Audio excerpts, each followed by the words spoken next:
going to go old school and write it down. Has anyone got any thoughts on engaging assessment at the moment, engaging qualifications and assessments that you have personally worked on, or your organisation, your awarding bodies have worked on, for those that are out there?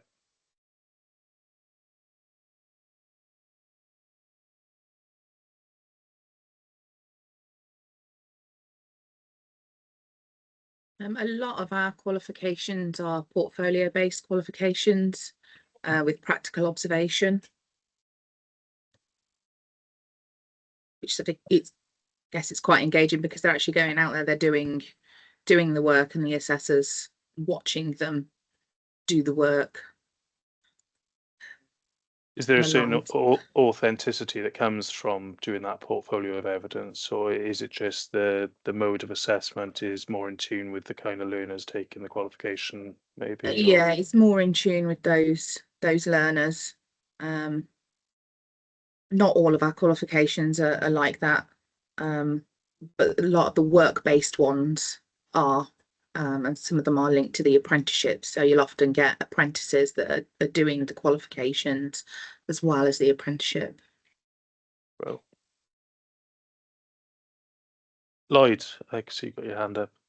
Yeah, hi everybody. I work for ACCA, which is an accountancy professional body. So we offer our own exams, but we also work closely with universities, colleges, and other learning providers across that as well. I think one of the biggest challenges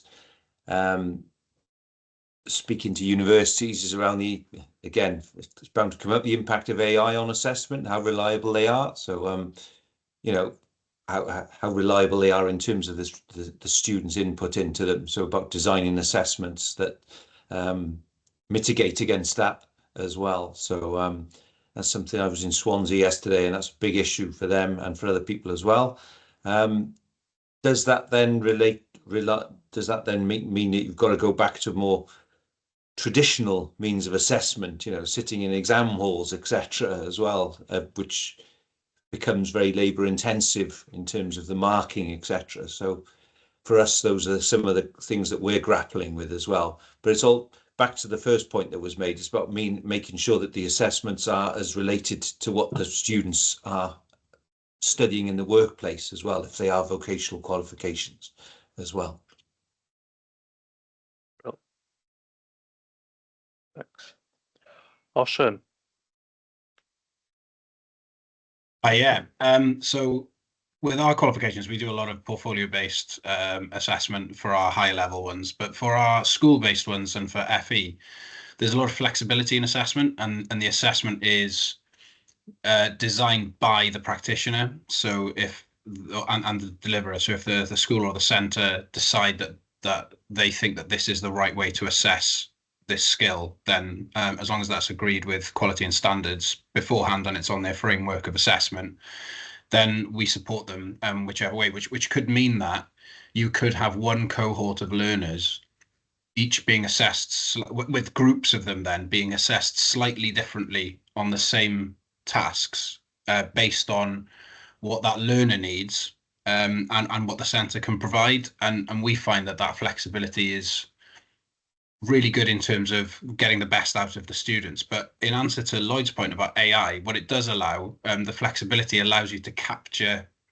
perhaps more real scenarios, and so AI can't necessarily be used. So for example, there could be a class discussion, or there could be a role play scenario, or there could be just evidence of a task actually being performed. And obviously AI then is kind of taken out of the equation in that sense, whereas it might have been used in terms of preparation. That is actually a real world scenario as well, because we all use it in our day-to-day lives now in preparing tasks. So I think a flexible approach with in the involvement of key stakeholders is important. And just if I can just stick at the end, because this is a bit of a pet project of mine at the moment, is whilst we're not doing this as an awarding body, I used to be a teacher, and one of my key things that I was keen on is bringing coaching into the classroom as opposed to teaching. And what that allows you to do is, if you look at from a coaching perspective, it allows you to allow the skills that are already inherent in that qualification or in the task to go on, whilst focusing on the assessment of one particular skill. So if you imagine in a game of football or in a game of netball or whatever, they'll have a little game, but they're focusing on one skill.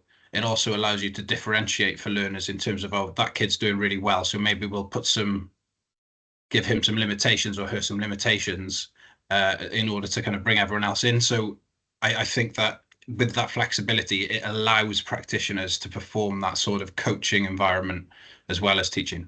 Sorry, I'll shut up now. No, that's fine. That was great. That's some of your input. Yeah, no, I've been dabbling with AI over the last couple of weeks a bit more. They're sort of pushing it in the organisation to explore how we can use it. To date, it's taken me longer to write a good question and quality assure what it spits out the other end. I can probably do the task quicker myself at the moment, but I know for a lot of people who aren't concerned about quality controlling or checking, I can imagine it being quite a draw, especially to learners trying to do some tasks or assessments. So yeah. So anything else that anyone wanted to add regarding question 1? I'll just sort of contribute. I think what we found, we, like others, offer many qualifications that are enable sort of that centre devised assessment. But what works really well, and we've sort of embedded into some of the qualifications, is a project-based unit, and it enables to draw across some of that, the skills, knowledge, and understanding across the qualification. And the same as I was saying, it's enabling that sort of real life context.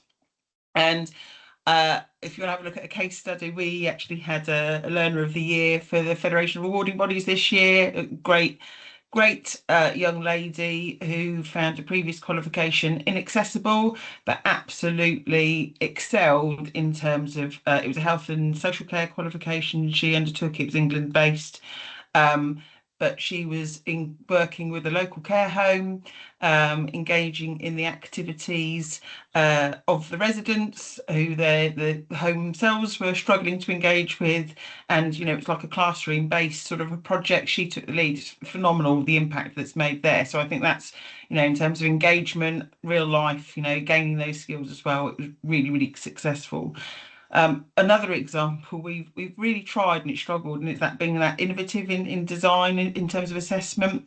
And it's we offer the essential digital skills qualifications, and we wanted those to be a digital assessment. And of course, like actual online assessment platforms, it's a bit of a barrier really, quite limited in it's really testing that knowledge and skill, the understanding and knowledge as opposed to skills. So I think there's a way to go perhaps with partners from a systems supplier perspective as well to support awarding organisations to enable that sort of engaging assessment.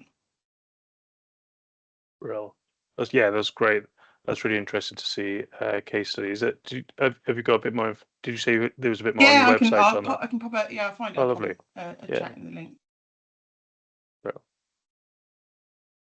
Excellent. So maybe onto some of the tensions then. So we've heard some of the benefits, potentially some of the tensions that exist between trying to balance those principles. So appreciate making some of these things more engaging does sometimes have an impact in terms of reliability, presumably, and potentially validity, etc. So, Oshan, you've got your hand up first.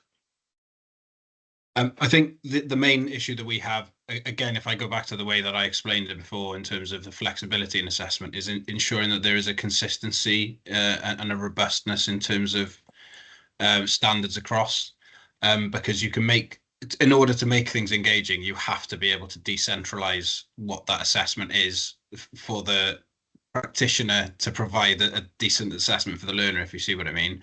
But of course, then the difficulty becomes in quality and standards when you have to assess that consistently across centres. And so that's when cross-centre moderation and bringing in stakeholders together becomes really important. And that's a really important part of it, is to ensure that there is a level of consistency across. The issue is, I think, that we do sometimes get tied up in making things safe. And that means then that what we lose is the engagement. making it safe, by trying to make it consistent across, that level of engagement for the learner and what we want that learner to get out of it, i.e. develop a skill that will be able to be used in the real world, the more safe we make it, the more consistent in terms of the actual assessment across, then we remove that engagement, if you see what I mean, from each individual learner. And I think that is a tension that we're always trying to find the best balance for. We're relatively small, and so at the moment we're okay. But obviously everyone's aim and our aim is to grow, and that is something that we do have an eye on as we do develop and we bring out more qualifications and we have more centres on board. That tension will obviously be something that we'll be keeping our eye on. Good point. Has anybody else? Oh, Michelle, you put it in. Sorry. Yeah. Anyone else got any thoughts on the tensions that possibly exist when designing assessments and balancing these principles? Or any barriers maybe people have already, come across? I think time and cost, the longer an assessment takes, obviously the more it potentially can cost, especially if you've got somebody going out assessing practical skills. So that is an issue that we've found, is that some providers can't necessarily afford additional visits, for example, from an assessor, and that kind of thing. Yeah, no, definitely. Andrew, we've just got 1 minute left. Annabelle has warned us. Okay. So really briefly, sorry, it's really quick. If anyone's got any ideas on support that they would like Qualifications Wales to be able to provide to help you balance those principles, you can either say it now or put it in the chat, or contact us after. It's not a problem. It's always a bit awkward, I think, online, because you sort of end up getting whipped across mid conversation. So expecting to disappear. I don't know if has anyone got anything that they wanted to say in terms of support that they'd like Qualifications Wales to offer. Nope. Okay, bro, that's been really helpful. Thank you for that bit of insight. And okay.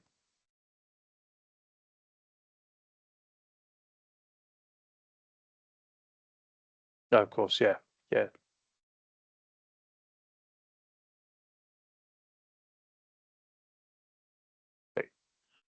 I'll see you in the main room. Thanks all.